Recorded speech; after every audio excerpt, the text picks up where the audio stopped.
Well, the candidates taking direct aim at Donald Trump last night, questioning his claims on health care, immigrant workers, and even his taxes. Here to fact-check the debate is Fox News contributor and radio talk show host Tammy Bruce. Tammy, good morning to you. Thanks for coming in. Let's start out with this health care claim.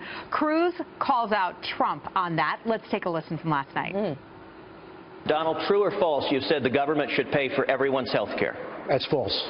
You've never said that. No, I never. I said it worked in a couple of countries, but you've never stood on this debate stage and says it works great in Canada and Scotland, and we should do it here. Not. Okay, that's from last night. Trump says that he never said that, but did he? Take a listen from a while back.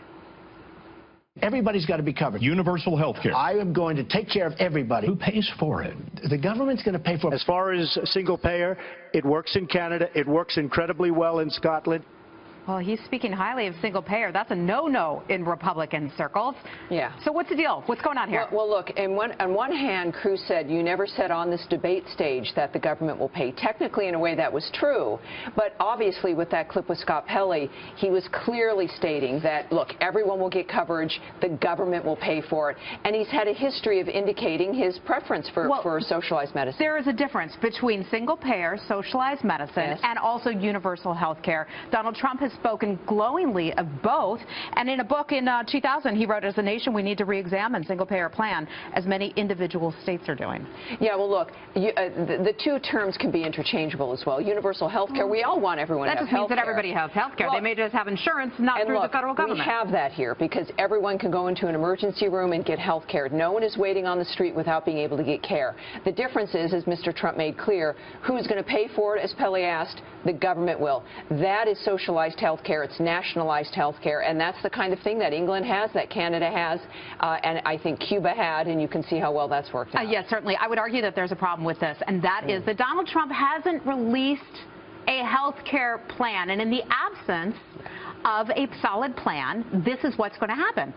Yeah, look, he gave a few things about talking about getting rid of the lines between the states. He can't say the word border, apparently, for some reason. We know that we want a larger risk pool. That can make a difference. But when pressed also last night, he really didn't go into the details. Yeah. And you look, the Republicans have a plan. Perhaps he's expecting to adopt something like that.